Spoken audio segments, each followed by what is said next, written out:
how the sidewalks rose and fell as the palm of summertime pushed on them like petals. Bodega awnings and tipped hoods shaded us like we were belly-up beasts under the thinning arms of African acacia trees. Basking. We hitchhiked the heat waves, hoping the East River would steer us towards a better Manhattan, but babe, our love was barely good enough for Queens, and babe, you got to know that my hope left our relationship long before I left. I learned too young that Puerto Rican lips need not speak to sin. Their shapes alone do the worst work. Two half-moon helixes that sweep me away like the smoke from a Corona bottle after you push a lime through its neck, giving backwards birth, or like the sound of our voice, violin-lined, or the pull of your smile.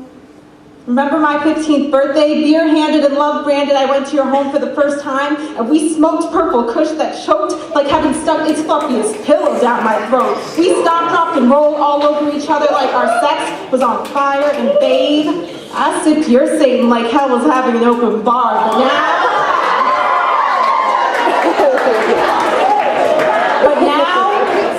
it's morning time, and I've drank all the devil I can digest. The fallen angels aren't falling over at how funny my jokes are, and Lucifer isn't whispering how he wishes my dress was a little less loose. I was seeing backwards, confused, trying out evil for just trying to live a little, and now I'm just hungover in hell, and my baby left me with no way to get home because he's the type of guy who steals your MetroCard and money out of your pocket while he hugs you, and more than glances at your social security card the first time you show him your room, and attracts misplaced trust almost as often as he attracts trouble. But as long as he knows he's attractive, he doesn't mind the attention. It gives him that pep in his step.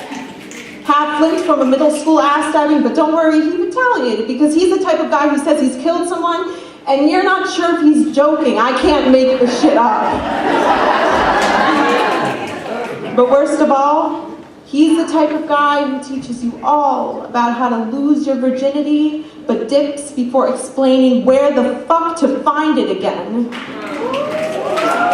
Babe, someday I will take back what I gave to love when I was too young to know what I was giving up, because hell seemed sexy until I put my clothes back on and they started to stick to my skin like melted metal at a collision scene. Hell seemed like a good idea until I stood in front of God just as naked as I was the day he created me, but he did not recognize me because my vagina had housed more lost souls in a graveyard and my hips had more fingerprints on them than a crime scene. Dear God, I don't blame you for not remembering me. All I remember is how hell was too hot for the seasons, so even summertime tried to escape by pushing on the sidewalks like petals. Thank you.